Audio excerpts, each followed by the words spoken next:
Hi, everyone, and thank you for joining us for this pre-recorded panel on our applied learning programs across the Commonwealth. This is part of the 2022 STEM Summit. This year, we are hosting both in-person and hybrid panels and meetings. For more information on the programs we're going to talk about today, as well as some internship, mentorship, one-pagers, videos, and STEM stories, please visit our virtual content, which we will share out after this meeting. With that, I will get into some introductions from the panelists. I'm also going to share some slides that they have provided us. Great. We will start with you, Jill. Great. Thanks, Colleen. Hi, everybody. My name is Jill Olson. I pronounce her she, her, and I am with EIE of the Museum of Science in Boston. So my role with EIE is to really oversee and support the operations and the professional development of everything that we do to support this curriculum division. So EIE has a really great, robust and growing library of curriculum offerings. We have pre-K curriculum. It's called We Engineer, and that's designed for our learners who are ages 3 to 5. We also have 3 programs designed for elementary school classrooms. That's EIE for kindergarten, our flagship program, which is Engineering is Elementary, and then our newest integrated engineering and computer science program, which is called Engineering and Computer Science Essentials. We've got great resources for OST, out of school time. These are programs that we see used typically, sometimes in the traditional classroom hours, but very often after school programs and summer camps. So that would be Engineering Adventures and Everywhere for our late elementary and our middle school learners, and our virtual learning series, which is something that we developed in response to the pandemic a couple of years back to allow educators and students to still get hands-on with engineering, even from a distance. And finally, we have a growing library of completely free research-based resources to bring STEM, specifically engineering and computer science, into the home environments. So that looks like at-home activities, on-the-go STEM games, and some STEM event activities for open houses at elementary and middle schools. Everything that we develop in EIE from the Museum of Science is based in research and pilot tested. A few years ago, we completed a multi-year National Science Foundation study. This was a randomized control trial that gave our curriculum and a control curriculum to 14,000 students across 3 states. We're really excited to be able to run this study because it affirmed our notions, our beliefs about the curriculum, which is that when students engage with EIE curriculum, which is developed with our hallmarks and our design principles for inclusivity, students do see gains in their pre and post tests, specifically in science and engineering. So the principles that we studied in that research really serve as the foundation for everything that we do at EIE. And the reason that we do this is because engineering brings a lot of wonderful things into the classroom space. When you bring engineering into the classroom, you're fostering problem solving and you're helping your students develop engineering and computer science habits of mind. Like I said, you will see improvements in math, science, and language achievement scores. I think most importantly, though, is that engineering serves as a vehicle to bring equity into the classroom. Might get to talk about that a little bit more later. So a lot of really wonderful things happen when you bring engineering into the classroom, and we're just thrilled from the support that we've received from the EOE, and I'm really thrilled and honored to be part of this group to share a little bit more today. Awesome. Thanks, Jill. All right, Renee. Great, thanks. Hi, everyone. My name is Renee Affolter, and I am one of the co-directors of the Open SciEd Equitable Instruction Initiative at Boston College. And our job is to support the implementation and adoption of the Open SciEd middle school curriculum across Massachusetts. And so I first wanted to say just a little bit about what Open SciEd is, and then I can talk a little bit about how we're supporting it. Open SciEd currently is a 3-year core curriculum for all 6-8 students. There's also high school in development, and elementary is coming soon. It was field tested across 10 states. Massachusetts was one of those states, and is aligned to the Maths STE framework. And it sort of came in response to a call for a pretty big shift in science instruction.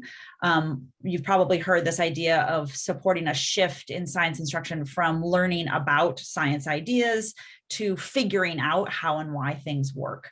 And so the Open SciEd curriculum is phenomena based, and it's designed to be coherent for students. So what that means is every unit starts with some sort of compelling phenomena that students are sort of digging into and unraveling and posing questions about. And then through this storyline approach, they're slowly incrementally building their ideas to be able to explain that phenomena. So for example, one unit we have starts with the middle school student, McKenna, who has all these different symptoms. She's got stomach aches and headaches and brain fog, and she's losing weight. And so they get to sort of explore her doctor's note and hear from her and develop some initial models. And they realize they have a lot of questions. Like, wait a second, how could your headache be associated to a stomach ache? And is this anything like when I get sick? And so the questions that they come up with, the ideas for investigations they come up with, drive everything that is done in the rest of that unit. And as you can imagine, that's a pretty big shift for both teachers and students. And so there's also a very robust, high quality professional learning to support that implementation. And that's a big part of where we come in. And so you can go to the next slide. And so our job, as I mentioned, is to support this implementation. We are part of a program that provides grant funding to schools to support their implementation over a 3-year rollout. We provide ongoing professional learning over the course of those 3 years, implementation support in the form of grant costs to cover the science materials, but also on the ground support with our school support specialists and coaching and supporting the leaders.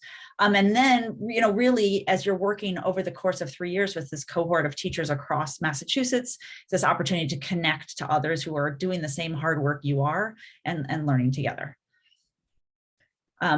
Next slide. And thanks. None of this would be possible without our partners from the 1-8 Foundation and Mass STEM Hub. So 1-8 Foundation was a big part of supporting the pilot of Open SciEd in Massachusetts. And they saw big potential in what they were seeing in classrooms in terms of student engagement and teachers' responses to how it was shifting everything that they were doing in their classrooms. And so they are putting their funding behind this project, and also Mass STEM Hub, which is a program of the 1-8 Foundation that's also supporting the programming. And I think I have one more slide, which just shows right now our first cohort is finishing up their first year of implementation, and that includes 40 schools across 23 districts, shown with the blue dots. And we just now are sending out acceptance letters to our cohort 2 schools, which is an additional 36 schools across 19 districts. So we're trying to a wide reach across Massachusetts. Awesome, thank you. And Colleen. Hi, so I'm Colleen Shaver. I'm the director of the Robotics Resource Center at WPI. The Robotics Resource Center has a role of just bringing robotics and curriculum and general outreach to students, K through 12 students primarily, all across the world, but we focus a lot of effort on Massachusetts. And one of the programs that we work with is First Robotics, which has existed for 31 years, and it's a mentor-based program that's designed to utilize hands-on robotics to teach kids real-life skills about problem solving, collaboration, and then about different careers that are available in STEM by having them solve real world problems as part of the work that they're doing. And FIRST has done several longitudinal studies to show the impact of participating in FIRST has on students, including more like their likelihood to show interest in STEM and STEM careers and identify themselves as somebody who is capable and interested in doing STEM. So we have programs that range from ages 4 through 18 that are all available throughout Massachusetts. And then next slide. And just as an example, these are some of the different programs we have and the teams that we have throughout the state participating. Not all of them are school-based. A lot of them are after school or community-based teams, especially at the younger age. But one of the things that we're looking to do with the FIRST program is bring it more into the classroom and in school by providing students with the kits that they need to do hands-on robotics and to train their teachers to be able to support them in their critical thinking and problem solving within robotics. And one of the reasons we want to do that is so that we see a lot of students in after school programming that either self-select out of STEM or they can't do it because of other limitations and barriers to entry. So by bringing it in school and providing it to every student, we're hoping to see the real benefit and impact of FIRST across a greater group and greater diversity of students. Next slide. So some of the curriculum that we've been working on and developing that we're hoping to bring into schools is in grade 6 is an introductory robotics course in computer science, as well as a focus on understanding the impact of STEM in the world. Each lesson has different careers in STEMs and different problems the kids are solving in using STEM to introduce them to those careers. And they use Lego robots and Python coding as an intro course. And then when they move into grade 7, in grade 6, they use block-based programming. In grade 7, they use the same kit, but they advance into Python coding. So it's a really computer science heavy course. They learn about things that make robots like sensors and interacting with your world. And then in grade 8, they continue to use Python and they move into a more advanced mechanical design component, which is kind of their capstone project, which brings it all together. And then the goal is when they proceed to high school, they join existing robotics teams to help continue to support their interest in robotics or in STEM in general. Awesome. Thank you guys for the overview. So I wanted to start with a little bit of a conversation around how educators and schools can get involved should they want to learn about one or more of these programs. Jill, I'll start with you.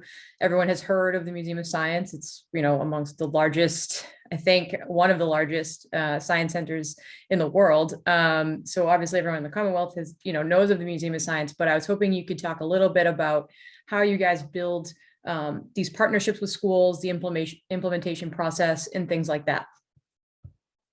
Yeah, and I think you're right, especially if you live in the New England area, you certainly do know the Museum of Science, and we're doing what we can to help everybody also know that there's this really great pre-K through 8 curriculum developed at the Museum of Science. And so, we're thinking about a lot of different audiences there. It's classroom educators and it's district leadership, right?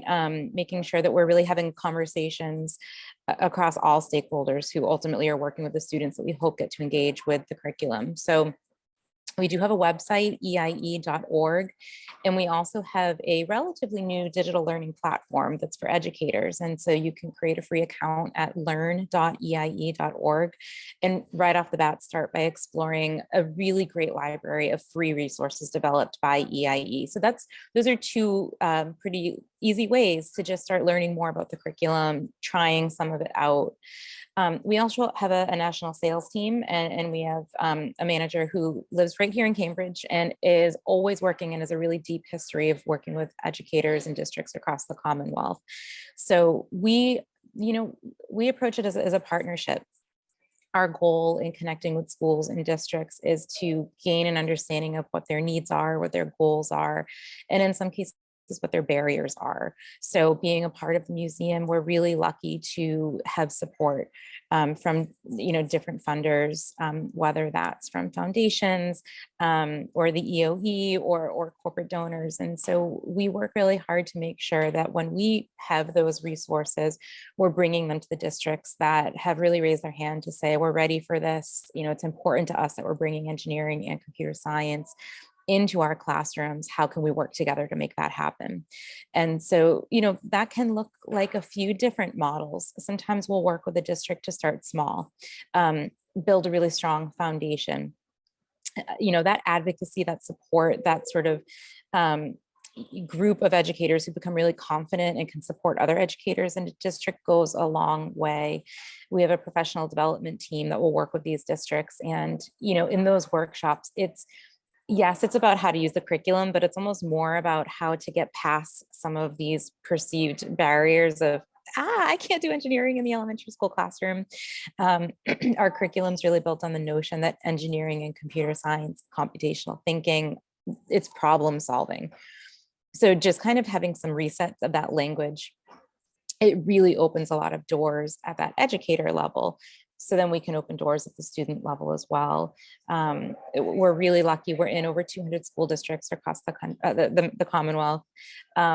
And, you know, again, models are different. We work with districts that have their own budget to bring EIE into the classroom. We work with districts that we're really excited to partner with when we do have funding that we can bring to them. So those are sort of a few different ways that we work with districts across the state.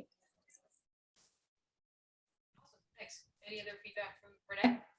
Yeah, I would just add that I don't know that I made it clear in the beginning, but like Open SciEd itself is open source. So the curriculum is free and downloadable, as is all the professional learning and all of the tools that go with it. And we know that just having the curriculum alone isn't enough, right? And so that's where the professional learning comes in, but anyone can access the Open SciEd materials on the website, openscied.org, and can see the full curriculum there and access everything. So what we're trying to do is to sort of, again, partner, just like Jill said, partner with schools to develop an implementation plan. So any of those schools that you saw on that map that applied for the grant funding, we worked really closely with to think about, okay, so what's your context? How many teachers do you have? What do your teachers understand about this, and why make this shift now? Really try to make sure that the pieces are in place to support that implementation so that they can have a successful rollout over the 3 years of our program. And then those funds can support the durable equipment that's needed and the professional development, et cetera. But it's really sort of tailored to the needs of those schools depending on where they are. But there are other ways to get involved, even if you're not involved in the grant program, right? Anybody can access our professional learning. There are other professional learning providers in Massachusetts for around Open SciEd. So there's ways to get involved, and our particular program is all about sort of building that partnership so that everyone's successful. Awesome, thank you. I'd like to now talk a little bit, and actually each of you kind of hinted at this when you were giving your overview of the program, but these applied learning curriculums are a key, increasing them rather, it's a key goal of the STEM Council. And we feel, or the council feels rather, that delivering these experiences really does lead to stronger outcomes for students. Colleen, coming from WPI, which, you know, their whole mission is latest and greatest in science and engineering. I was wondering if you could talk a little bit about either some concrete examples of maybe students who you've seen through the first robotics program, or just some kind of overarching themes and how gaining this experience kind of really can change a lot of lives.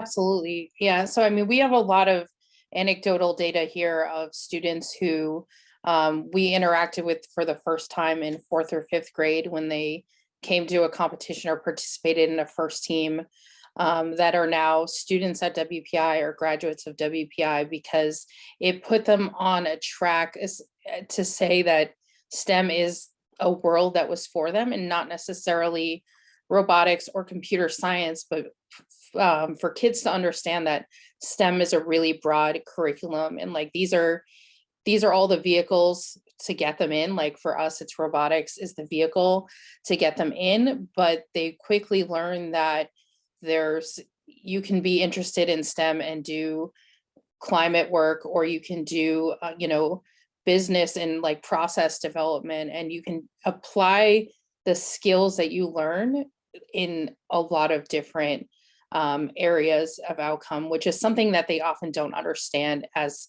a 5th or 6th grader. You know, it's this time that they start thinking like, this isn't for me, or depending on the role models they have in their lives, to know that like, this is a place where I belong. And that's our goal by bringing it into the classroom, into everyone, is to show them it's a place where like they belong and they can succeed, so that then they then turn around and see like where's a path for them, and they can visualize that a lot better.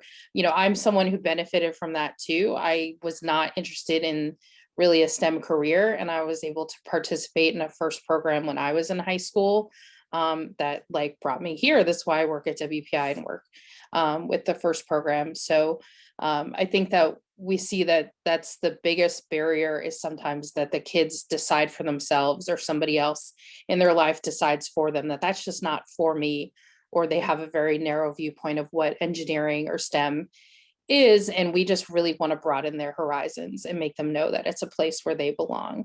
And that's what we see a lot by just giving them the opportunity to put their hands on something and solve a problem with a team or in a collaborative way, which is just, that's what the real world is, no matter what career you go into. Yeah, awesome. Renee?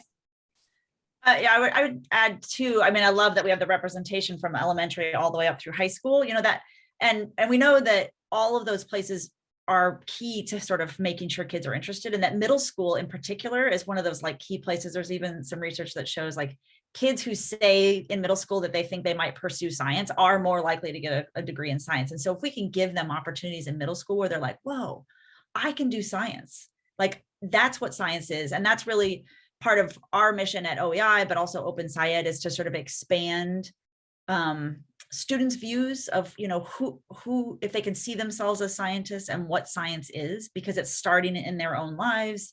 They get to draw on their own experiences, their own questions, they get to motivate what they're working on. And because Open SciEd is a core curriculum, all of the students in, you know, it's required for middle school, right? Every student in middle school gets science. So there's a real opportunity here to sort of shift and sort of get more representation in it for students in science. Awesome. Yeah, Jill? Yeah, I think, you know, I'm a big believer, and I think the museum is too, it takes a village, right? And so it's so exciting to be on this panel with representation, really looking at all of pre-K-12, because I think that if you think about it, you know, if you have a 3 or a 4 or 5-year-old in your life and you observe them playing, they're working to fix things and to make things to help, right? Maybe they're trying to help a pet or a stuffed animal, or a person in their life, right? And so that natural instinct, if we can foster that in a classroom environment, and we're so excited, we engineer an EIE for kindergarten, and help those students see that, no, it's important to be a problem solver. And so let's think about that problem in a context, right? Where does this problem actually happen? And who are you actually helping? Okay, that's step one. Now let's think about a way to go about problem solving, which is with an engineering design process. And so we start to teach these students this language, and we support educators in modeling that. So at a very young age, we're kind of keeping that fire lit, so that when those pre-K learners move into kindergarten and elementary school, you know, Renee, by the time we are getting to that middle school level, you've got a much bigger pool of kids who didn't lose interest earlier on.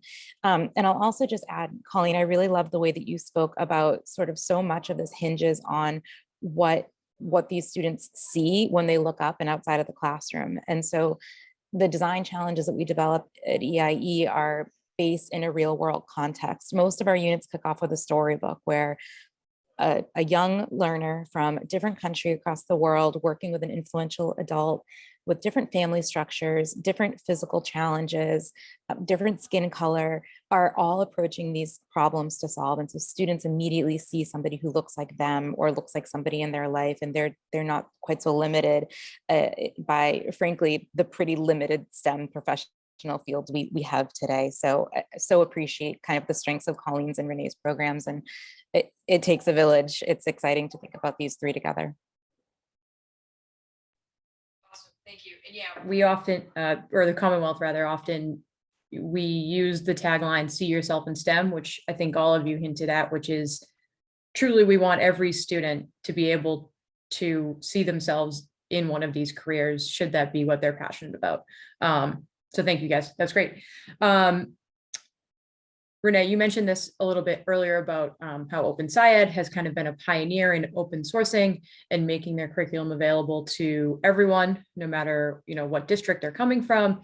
I was hoping you could talk a little bit more about how you guys support teachers in this kind of, I think you termed it as a shift in what STEM education looks like at the middle and high school level. Yeah, definitely. I mean, I mentioned sort of that shift from like learning about to figuring out, and it's a pretty big shift for both teachers and students, right? So teachers need support, and even though teachers are surrounded by people all day, teaching can be kind of isolating. So having a community to learn with and be able to take risks with and try something new, we think is really important. And so part of the Open SciEd process is designing some curriculum-based professional learning. So it's not enough just to have the high quality materials, you also need that support. And when you marry the two, you have this great opportunity to connect what the teachers are working on in the professional learning with the exact things that they're going to go do and enact back in their own classrooms. And that's been found to be pretty powerful in sort of shifting, in our early research, shifting teacher beliefs and teacher confidence and being able to sort of implement this. And so one of the things that we talk about is just like our design of our professional learning. So we sort of think about, we have three kind of key strategies in our PD that we use to help get teachers to shift their thinking a little bit or look at it a little bit differently. One is we call it the student hat. So offering the student perspective. So during the PD, teachers are asked to sort of embody a middle schooler and like what ideas and questions would that student be bringing to the learning in that moment in the unit. And that helps us sort of move beyond our familiar knowledge as science teachers and kind of break it down and think of how can we help them incrementally build those ideas. Also helps them build a little empathy for students and like what it feels like to learn in that way. We also provide lots of images of classroom instruction. So video and classroom artifacts and interviews with teachers and students. And that helps us have sort of ground our conversations that we're having with our colleagues, like in the common sort of classroom practice, or sort of talking about the same thing.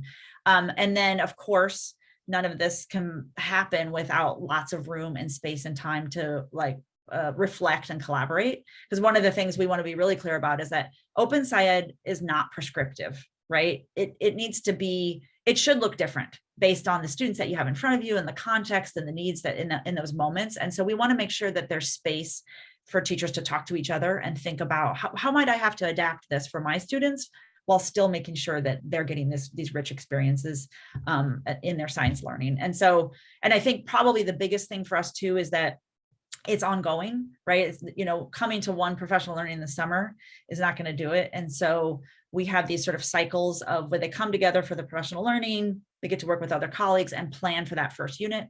Then they go off and teach the first unit. Then they come back and they get to reflect on that first unit and plan for the next one. And we do those cycles over the course of the 3 years. And we found over that field test in Massachusetts that we did see pretty big shifts, significant shifts in confidence and beliefs in teachers as they were able to sort of work with each other across it. So I think that ongoing support, and then also I would just mention too, that like none of that can happen if you don't have the coordinated supports back at your site, right? All the little things can get in the way. And so working with building leaders and district leaders and teacher leaders to support them and saying like, well, what does this look like? And how can I support it? How can they help get some of the obstacles out of the way is also a big part of what we're trying to do. Awesome, thank you.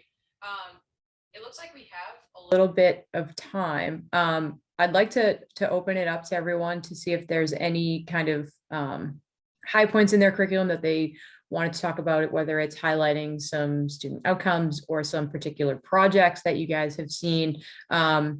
So I will start with, why don't I start with Colleen? She's just the first one on my screen when I'm reading across. So Colleen, do you want to highlight maybe some projects that really stood out to you? Yeah, we've seen so far in some of the stuff we've implemented in the classroom with EOE that, teachers being able to use it in different ways. Again, like Renee talked about, like making it fit their experience and their kids and where their kids are. So sometimes it's bringing the kids in for one day at a time where they get to work for really long hours, and for other, not long hours, school day, but for others, it's, you know, maybe they work an hour a day for like one part of the school year, and they get maybe like broader strokes or more in-depth education based on, you know, again, where the students are, where their background is, and where the background of the teacher is. Because, you know, we've seen, kind of building off what Renee says, that teacher confidence is often like the biggest struggle for the execution of our program, because the kids are never scared of like a box of like a box of Legos is like amazing for a group of kids. So they'll take it and they'll run with it, and they're not worried about failing or anything, but the teacher really is. And so, you know, that's what we spend a lot of time, you know, overcoming and try to work, like ensure and support the teachers and letting them know that like, you're okay, you can figure this out.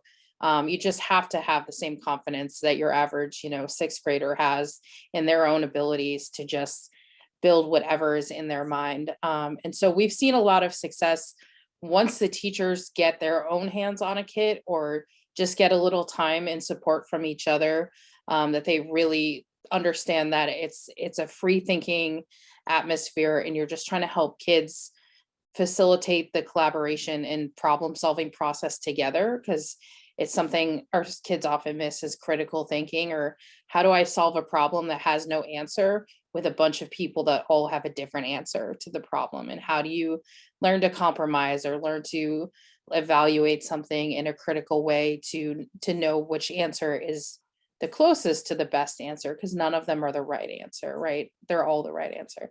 And so those are a lot of the things we've seen, is really that our teachers have, you know, after teaching it once and coming back and connecting with others, that they do see that they're a lot more confident in it. So trying to build those teachers so that they can support the other teachers in their school.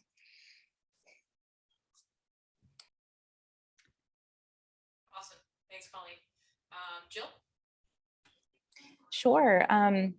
I think there are certainly a few hallmarks of EIE that, you know, we know just from working with and talking with educators that they really love, and they're the reasons they keep coming back. One is certainly the open-ended nature of the design challenges, much like Colleen's talking about here. When we talk about EIE bringing equity to classrooms, this is part of it, because you will see these learners start to recognize that, okay, because there's no one right answer, it's a little bit different to maybe not come up with the right answer right off the bat. And that can be really limiting and scary for a lot of students. And so when you have open-ended challenges, you're welcoming more ideas. So you are engaging those learners who might be shy and kind of pull back because of that fear of getting something wrong. And also, if you think about those students whose hands shoot up in the air right away because they've got the right answer, you know, with EIE, you push them to say, great, you found a way to solve the problem. How can you improve that? So you continue to engage those students for longer as well.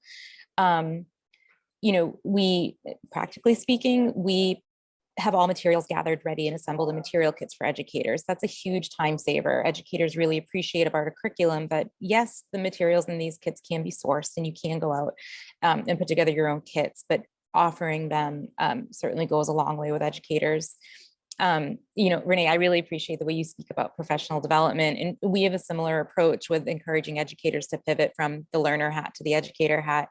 I have a phenomenal professional development team, so I'm a big believer in PD. And we know that not every district and school has the time to participate in that in the same way that all districts do. And so the curriculum is scaffolded for learners, but for educators as well. So we don't assume that anyone using our programs have deep knowledge of these particular fields of engineering we're exploring. And so we've got built-in supports for educators. The curriculum is pilot tested actually without the professional development, because we really want to make sure that if it's not something that educators have the access to, they still will be supported. That being said, again, I think what we're hearing from all of us is it's so much of this is just getting educators comfortable to be uncomfortable with their students, right? You're going to have students who know more about computational thinking and coding than you do, but please don't let that stop you. So those are a few hallmarks that, you know, we know educators really value in our programs. Awesome. Thank you. Renee? Sure. I would say one of the things that we hear from teachers a lot is, this is how I always wanted to teach science, but I didn't have a way to do it, right? Like I always wanted my kids asking questions and to try to like sort of dig into what they were doing, but I didn't know how to do that without losing control or having it go in a direction that I wasn't going to be teaching that stuff. And so some of the routines that we have built in, so for example, they develop a driving question board in the beginning of the unit, and all of our phenomena that are selected for the units have been, first of all, we survey kids from across the country about which phenomena they're actually interested in the most, and make sure that we're trying to get something that's going to sort of sustain interest. And then we field test them in lots of different classrooms to kind of see what kinds of questions do they ask when they engage with this phenomena.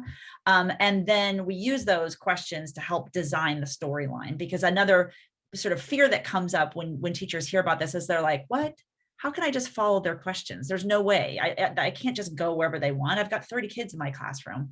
And so helping them see that the storyline is a planned trajectory that uses the data that we have as we're developing these units from real classrooms, to say, yeah, kids are going to ask questions about this. They are going to wonder what happens to the food that she eats. And there are lessons about what happens to the food that McKenna eats in that example that I gave earlier. So helping provide ways for teachers to engage kids in the kind of science that they've always wanted their students to engage in, and have tools to be able to do that has been pretty powerful. I think the other thing is that sometimes there's a concern of like, but I have to pre-teach the vocabulary and make sure that they know enough before we dive in. And this sort of process of being able to come together and learn about a unit and then go actually try it out and teach the unit, like take the leap of faith to teach the unit. Teachers come back and they're like, oh my goodness, my students were able to talk about it in ways that I've never heard them talk about before when I've taught it, where I pre-taught the vocabulary, right? Like their depth of understanding was different. And so I think with supports to try it out, there's pretty big shifts that can happen. Awesome. Well, thank you guys. As I mentioned for folks viewing this, these are just a few of the programs that the STEM Advisory Council is excited to partner with on both curriculum grants. We also talked a little bit about some design challenges, which happened during STEM week. And these are all, as you guys are hearing, flexible curriculums that are kind of built to fit the needs of schools across the Commonwealth. More information on these curriculums, as well as the panelists here, can be found in our virtual library of content on the Event Mobi site, and it will be provided online from April 28th throughout the week. So if anyone has any other final thoughts, our panelists have any other final thoughts? I liked Colleen, your line about having the confidence of a 6-year-old. That was good. Any other kind of final remarks from folks? I appreciate the chance to get to be here with Colleen and Renee. I mean, there's not just one thing happening in a classroom. And I think that, where it's exciting to hear about how all of these programs, whether core or supplemental, offer different levels of flexibility and kind of considering a few different resources that you can bring into the classroom to engage your learners is exciting. So appreciate the chance to kind of think about these 3 in particular and how they might even play nicely together in a classroom. Yeah, absolutely. I think they do. I think you said it right, Jill, when you said it takes a village, right? We need all kinds of opportunities for our students to be able to see themselves as scientists and engineers and be able to do this work. So thank you. Awesome.